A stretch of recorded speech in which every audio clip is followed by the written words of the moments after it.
नमस्कार ओडिशा शुभ सकाळ। आज हूँ सेप्टेम्बर 18 तारिख गुरुवार। स्वागत करुच्ची आपन को ओडिया टेक न्यूज आउ गोटे नुआ भिडियो को। एमती इनफॉर्मेटिव वीडियो देखापी आम यह चैनल को लाइक करूँ और आपण भल पाइबा स्वरूप आम चैनल को सब्सक्राइब कर बेल आइकन को ऑन करूँ। चलतु जीवा आज किसी गुरुत्वपूर्ण खबर आड़क। एशिया कप्रु बाहरी जीव पाकिस्तान हैंडसेक विवाद पर पछकु हटिबाकु प्रस्तुत नुह पीसीबी। एशिया कप 2025 रे भारत पाकिस्तान मैच रे हैंडसेक न करिवार विवाद बढ़िबार लागिछि। पाकिस्तान क्रिकेट बोर्ड पीसीबी एही मामला रे पछाइबाकु प्रस्तुत नाही। रिपोर्ट अनुसार मैच रो दिनकर पूर्वरु हेबाकु थिबा प्रेस कॉन्फ्रेंस टीम बातिल कर दिया जायछि। एबे पाकिस्तान टीम एशिया कप्रु बाहर जाई पारे बोली खबर आसुछि। जदि पाकिस्तान 17 सेप्टेम्बर रे हेबाकु थिबा मैच खेले नाही तेबे यूएई टीम को एहार लाभ मिलिबो। यूएई पूर्वरु एक विजय हासिल करिछि। एमिति रे पाकिस्तान बाहरी गले यूएई को 2 पॉइंट मिलिजिबो। फल टीम प्रथम थर पई एशिया कप्र सुपर 4 रे पहुंची जिवो। परवर्ती खबर राज्य में उद्घाटन हेब नवनिर्मित 913टी अंगनवाड़ी केन्द्र। राज्य में मोट 913टी नवनिर्मित अंगनवाड़ी केन्द्रर उद्घाटन करिसेंति उपमुख्यमंत्री प्रभाती परिडा। एथिमध्यरे रहिछि अनुगुलर 35टी, बालेश्वर 77टी, बरगड़र 44टी, भद्रक 34टी, बलांगीर 23टी, बौद्धर 10टी, कटक 26टी, देवगड़र 5टी, ढेंकानाल 18टी, गजपतिर 14टी, गंजामर 72टी, जगतसिंहपुर 37टी, जाजपुर 19टी, झारसुगुड़ार 18टी, कलाहांडीर 90टी, कंधमालर 22टी, केन्द्रापड़ार 22टी, केन्द्रापड़ार 17टी, केन्दुझर 18टी, खोर्धार 61टी, कोरापुटर 34टी, मालकानगिर 8टी, मयूरभंजर 7टी, नवरंगपुर 26टी, नयागढ़र 56टी, नुआपड़ार 10टी, पुरीर 68टी, रायगड़ार 18टी, संबलपुर 12टी, सुवर्णपुर 16टी और सुंदरगढ़ 17टी नुआ अंगनवाड़ी केन्द्र शुभ उद्घाटन होइछि। परवर्ती खबर ओएसएस टॉपर अश्विनी पंडा को सस्पेंड कले राज्य सरकार। बामरा तहसीलदार अश्विनी पंडा को राज्य सरकार सस्पेंड करिसेंति। 15,000 टंकार लांच नेबा बेले धरिथिला विजिलेंस टीम। ओडिशार प्रशासनिक सेवा परीक्षा 2019 रे टॉपर होइथिबा अश्विनी कुमार पंडा गत शुक्रवार लांच नहीं विजिलेंस जाल रे पड़िथिले। चाष जमीर किसम परिवर्तन पाई जड़े व्यक्ति 15,000 टंका लांच नेबा अभियोग विजिलेंस तांको गिरफ करथिला। अभियोगकारी अश्विनी पाई लांच नेउथिबा बेले तांको officer driver P Praveen Kumar को मध्य विजिलेंस गिरफ करथिला। अभियुक्त को संबलपुर स्वतंत्र विजिलेंस कोर्ट को चालाण करा जायथिला। जामिन नामंजूर पर उभयों को विचार विभागीय हाजत को पठाई दिया जायथिबा बेले एबे तहसीलदार अश्विनी पंडा को सस्पेंड करा जायछि। परवर्ती खबर कमिला पेट्रोल एवं डीजेल दर। प्रत्येक दिन सकाळ 6टारे पेट्रोल एवं डीजेल दाम रे परिवर्तन होता है। पेट्रोल एवं डीजेल मूल्य रे एक्साइज ड्यूटी, डीलर कमिशन एवं अन्यान्य जिनिस जोड़िबा पर एहार मूल्य प्राय द्विगुणित हुए। वैदेशिक मूल्य सहित आंतर्जातिक बजार रे अशोधित मूल्य उपर निर्भर करी पेट्रोल एवं डीजेल मूल्य प्रतिदिन बदली थाए। तेबे प्रमुख सहर गुड़िकर पेट्रोल और डीजेल मूल्य रे परिवर्तन होइछि। किछि सहर रे दाम अपरिवर्तित रहिछि। प्रतिदिन तेलर नुआ दर निर्धारण करा जाई थाए। आउ सही अनुसार देश तथा राज्य मानकरे तैल दर निर्धारण करा जाई थाए। आज भुवनेश्वर रे पेट्रोल दर 101 टंका 11 पैसा रहिथिबा बेले डीजेल दाम प्रति लिटर पिछा 92 टंका 69 पैसा रहिछि। परवर्ती खबर समग्र देश को खूब शीघ्र नक्सल मुक्त करा जिवो। स्वराष्ट्र मंत्री अमित शाह कहिसेंति आज सीआरपीएफ रो कोब्रा बैटालियन और झारखंड पुलिस मिलित भावे हाजारीबाग ठारे नक्सल विरोधी ऑपरेशन रो एकमात्र उल्लेखनीय सफलता मिली।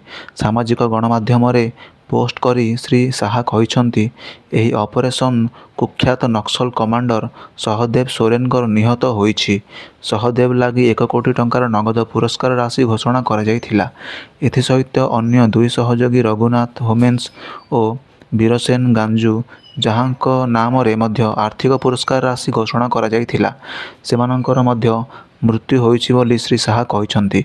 उत्तर झारखंडर बोकारा अंचलरू नक्सलवाद संपूर्ण रूपे शेष होइछि बोली स्वराष्ट्र मंत्री कहवा सहित समग्र देश को खूब शीघ्र नक्सल समस्या मुक्त करा जिवो बोली दृढ़ता प्रकाश करिसेंति। ପରବର୍ତ୍ତୀ ଖବର ମୁଖ୍ୟମନ୍ତ୍ରୀ କରିବେ ଅବକାରୀ ନୀତି ସମୀକ୍ଷା। ଚଳିତ ମାସରୁ ରାଜ୍ୟରେ ନୂଆ ଅବକାରୀ ନୀତି ଲାଗୁ ହେବାକୁ ଯାଉଛି। ଏହା ପୂର୍ବରୁ ନୂଆ ଅବକାରୀ ନୀତି ସମ୍ବନ୍ଧରେ ମୁଖ୍ୟମନ୍ତ୍ରୀଙ୍କୁ ଅବଗତ କରିବେ ଅବକାରୀ ମନ୍ତ୍ରୀ ପୃଥ୍ୱୀରାଜ ହରିଚନ୍ଦନ।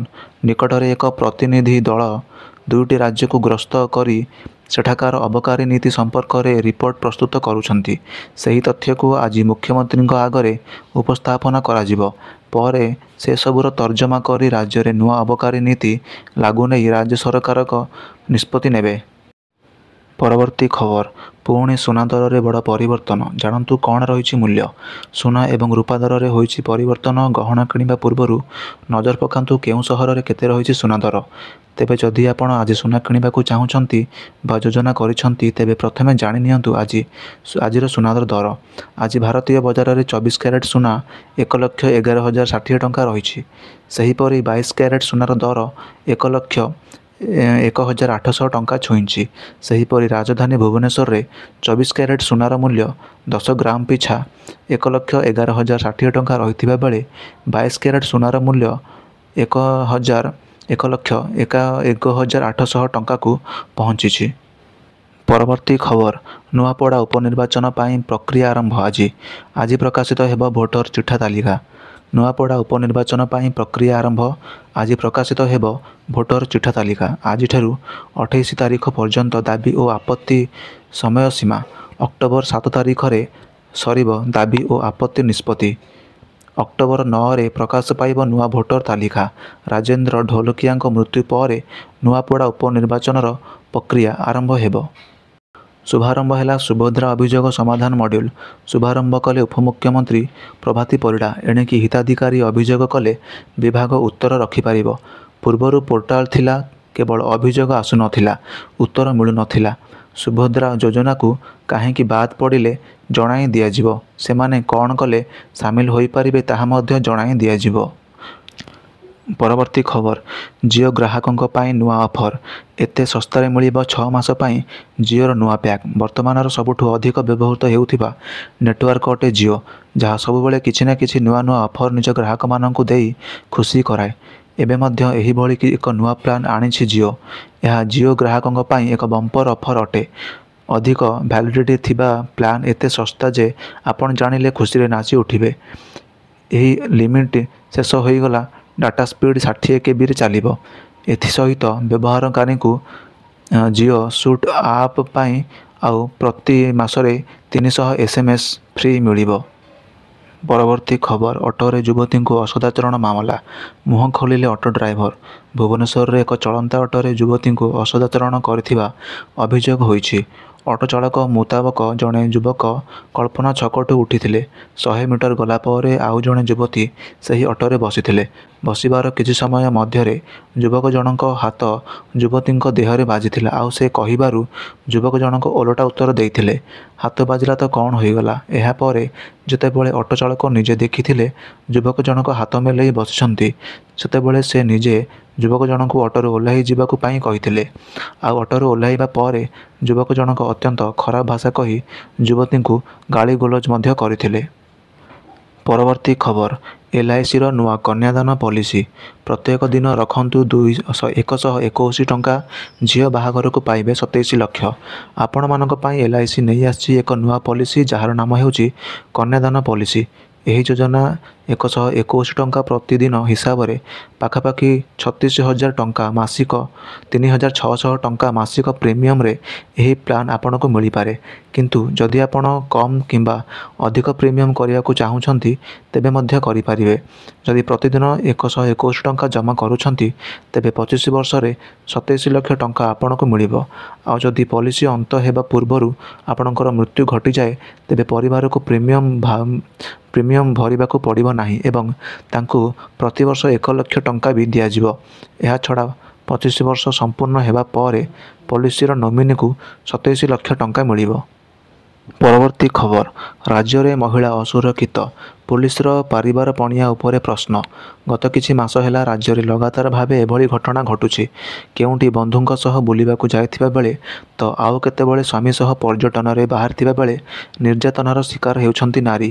ତଥାପି ଏଥିରେ ରୋକ ଲାଗୁନି। ତଦନ୍ତ ନାଁରେ କିଛିଦିନ ଛାନଭିନ୍ କରିବା ପରେ ଚୁପ୍ ବସିଯାଉଛି ପୋଲିସ। ପରବର୍ତ୍ତୀ ଖବର କୋରାପୁଟ ଜିଲ୍ଲାର ଜୟପୁର ସହରସ୍ଥିତ ଗଉଡ଼ ସାହିରୁ ବିରଳ ଉଡ଼ନ୍ତା ସାପକୁ ଉଦ୍ଧାର କରାଯାଇଛି। ମଙ୍ଗଳବାର ଦିନ ସକାଳେ ଜଣେ ବ୍ୟକ୍ତିଙ୍କର ଗାଧୁଆ ଘର ଭିତରେ ସାପଟିକୁ ଠାବ କରାଯାଇଥିଲା। ଲୋକମାନେ ଉକ୍ତ ସାପଟିକୁ ଉଡ଼ନ୍ତା ଚିତିସାପ ବୋଲି ଚିହ୍ନଟ କରିବା ପରେ ସମ୍ପୃକ୍ତ ଅଞ୍ଚଳରେ କୋକୁଆ ଭୟ ସୃଷ୍ଟି ହୋଇଥିଲା। ଲୋକମାନେ ଘର କବାଟ କିଳି ରହିଥିଲେ। ଘର ମାଲିକ ସ୍ନେକ୍ ହେଲ୍ପ ଲାଇନକୁ ଖବର ଦେଇଥିଲେ। ସାପ ଧରାଳୀମାନେ ବେଶ ସତର୍କତାର ସହିତ ସାପଟିକୁ କାବୁ କରିଥିଲେ। ପରବର୍ତ୍ତୀ ଖବର ରୁଷର ସବୁଠାରୁ ବଡ଼ ତୈଳ ସଂଶୋଧନା ବିଶୋଧନାଗାରକୁ ଧ୍ୱଂସ କଲା ୟୁକ୍ରେନ। ବିଶ୍ୱର ସବୁଠାରୁ ବଡ଼ ତୈଳ ରପ୍ତାନିକାରୀ ରୁଷର ଦୁଇଟି ପ୍ରମୁଖ ରିଫାଇନାରୀ ଉପରେ ୟୁକ୍ରେନର ବଡ଼ ଧରଣର ଡ୍ରୋନ୍ ଆକ୍ରମଣ। ରୁଷ ତୈଳ ବିଶୋଧନାଗାର ଏବଂ ପାଇପଲାଇନ୍ ଗୁଡ଼ିକୁ ଟାର୍ଗେଟ କରି ଏହି ଡ୍ରୋନ୍ ଆକ୍ରମଣ କରାଯାଇଥିଲା। ରୁଷ ଅଧିକାରୀମାନେ ରବିବାର ସୂଚନା ଦେଇଛନ୍ତି ଯେ ୟୁକ୍ରେନ ଶନିବାର ରାତିରେ 361ଟି ଡ୍ରୋନ୍ ମାଡ଼ କରିଛି। ଏହି ରିଫାଇନାରୀ ପ୍ରତିବର୍ଷ ପ୍ରାୟ 17.7 ନିୟୁତ ମେଟ୍ରିକ୍ ଟନ୍ ଅଶୋଧିତ ତୈଳ ଉତ୍ପାଦନ କରେ କିମ୍ବା ପ୍ରତିଦିନ 3,55,000 ବ୍ୟାରେଲ। ୟୁକ୍ରେନର ଜେନେରାଲ ଷ୍ଟାବଙ୍କ ଅନୁଯାୟୀ ଏହି ସ୍ଥାନରେ ବିସ୍ଫୋରଣ ଏବଂ ଅଗ୍ନିକାଣ୍ଡ ଘଟିଥିବା ରିପୋର୍ଟ କରାଯାଇଛି। ସେମାନେ ଏକ ଫଟୋ ମଧ୍ୟ ପୋଷ୍ଟ କରିଛନ୍ତି ଯେଉଁଥିରେ ରାତି ଆକାଶରେ ଉଚ୍ଚ ଅଗ୍ନିଶିଖା ଏବଂ ଧୂଆଁର ମେଘ ଦେଖାଯାଉଛି।